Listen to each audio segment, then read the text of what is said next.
Hey, how we doing, everybody? I'm back. Gonna make up the spawn jars. Show you how I do that. Listen, everybody gives you could use this, you could use that. I mean, you could do whatever you want. I found wild bird seed. You could get it anywhere, and it's cheap. All right, there's the two things I like. I could get it anywhere, and it's cheap. All right, so that's first. That's what I use for my spawn. I use wild bird seed. All right, and then next we're going to get agricultural gypsum. All right, you need a very little bit of this. If you don't have this, you can use coffee. You don't have to use anything. All right, my first go around, I told everyone when I did it, I skipped all the agar. I just inoculated spawn.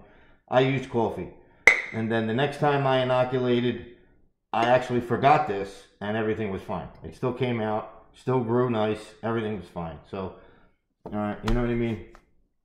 Does it help? I'm sure, but I mean, how important is it? You know what I mean? Again, 5 months I'm doing this. All right, so the bird seed, the agricultural gypsum, and jars. You could use bags. All right, I use jars because I have them. All right.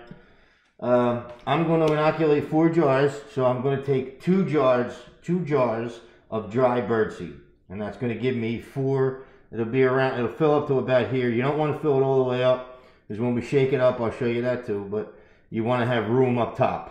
All right. So, and then we're going to inoculate tomorrow in front of the oven, and that'll be our last. That'll wrap up the oven series, and we're going to inoculate with this guy here. I mean, I don't know if you can really see it. It's a nice looking plate, but that's what we're going to use. I never did get around to doing the culture slants. You know what I mean? I just never got around to it. So I have other plates still in the refrigerator. So, I mean, I'm going to see how long they last. But that's what we're doing tonight. So the first step is going to be take the 2 jars, put them in a pot, or not a pot, a bucket or something, and clean them up. I'm going to show you how to do that. And then we're going to put it into the water for 30 minutes. And then we're going to dry it. It's very simple. So, I'm going to set up over by the sink. I'll be right back. Alright, here we go. We're by the sink. Again, very simple. Alright, we're going to take our 2 jars of wild bird seed. Just put them in a pot. Alright. And we're just going to clean it off. Just keep putting the water in there, spinning it around. Take my mask off, you can't see me. Spinning it around. And anything that comes to the top, you're going to take out. Alright? Very simple.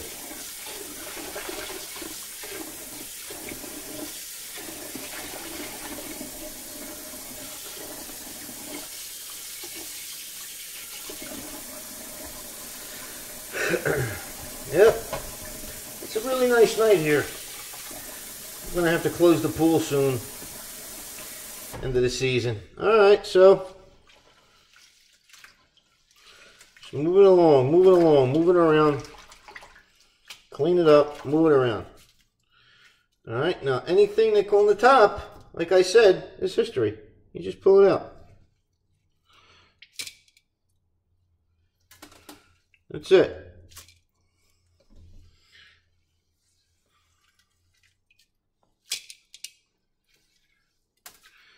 You don't want none of this trash in there. You just want to keep, all you want in there, you want to get rid, you could check the different things. Look at this, perfect. It's a phone call. You could check the different bags and all, like the black stuff, the black seeds. You don't want them in there. It won't kill you if they're in there, but they'll crack, or they could hold water, they said. So you kind of want to get them out. You know, do the best you can. As everything else with this hobby, the more prep you do, the more cleaning up you do, the more wiping you do, the more sterilizing you do, the better off you are. Alright, so we're just going to keep doing this now.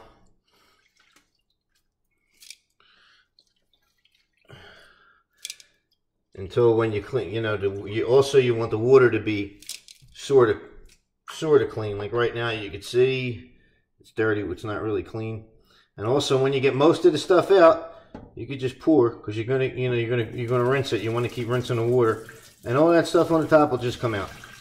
I normally put like a paper towel over the hole, but I forgot. So we're just going to pour those right down the drain. And then later I can unclog my drain. It'll be fun.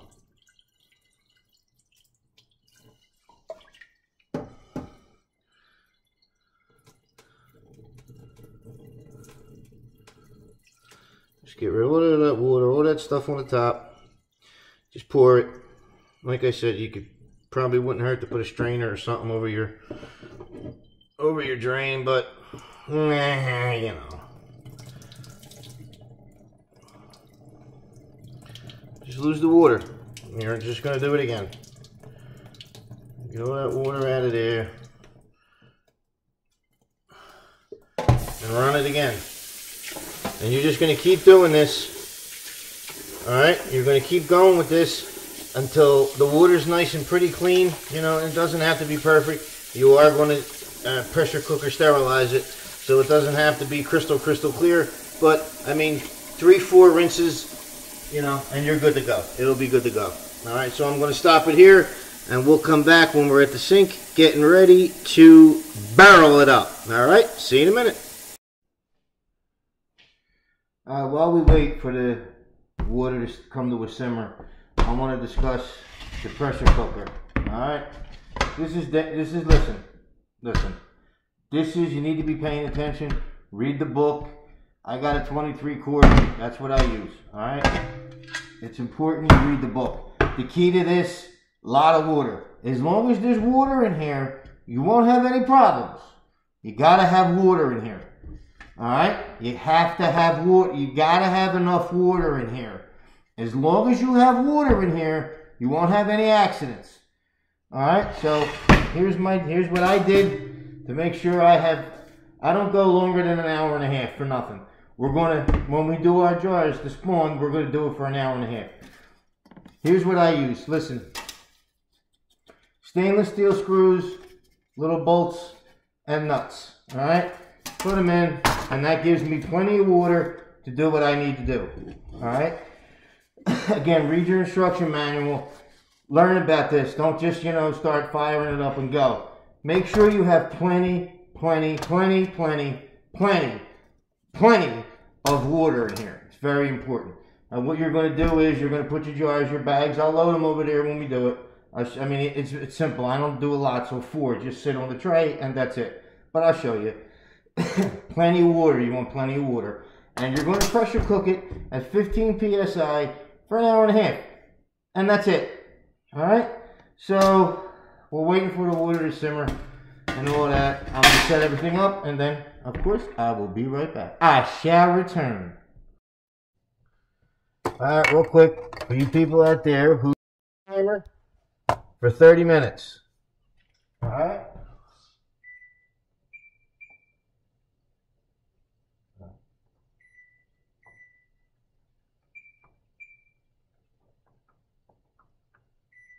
Alright, we're going to set our timer for 30 minutes. Occasionally come by and just spin it. You don't want problems. You don't want stuff clumping together. Alright, just come give it a little whirl, scrape the bottom. Alright, and everybody's got a different thing on how that how should you add. Listen, here's how I add the, see, that's a little bit much. We're going to turn that down now. It's getting out of hand. You want a nice slow simmer. You don't need it boiling. A nice little simmer.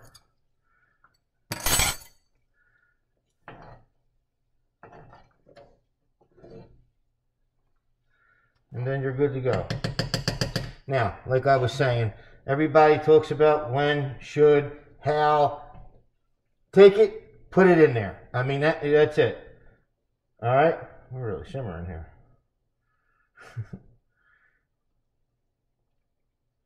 Alright, so listen, a teaspoon, that's it, that's all you need, teaspoon. Now again, some people say you should wait 15 minutes, do it halfway, put it in 5 minutes before it's over, 1 teaspoon, or however, listen, just put it in. Alright, look, teaspoon, done. Mix it up, mix it in there real nice.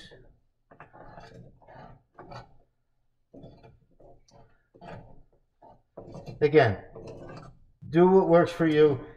Like I said to you before, I didn't use the gypsum once. One of the time, the last time I inoculated, when I did the ones I just wanted to do in front of the oven, and then I ended up using green agar, and it looked like I had trichodermia or whatever it's called, trichothermia, whatever it's called. I'm not sure if it was or it wasn't, but I didn't want, like I said to you before, I didn't want to show you something that may have been bad, so I never bothered to go follow through with it. But here we are. We're just going to wait now 30 minutes, and then that's it. And then after that, we're going to dry it out, and I'll show you how I do that. I will be back.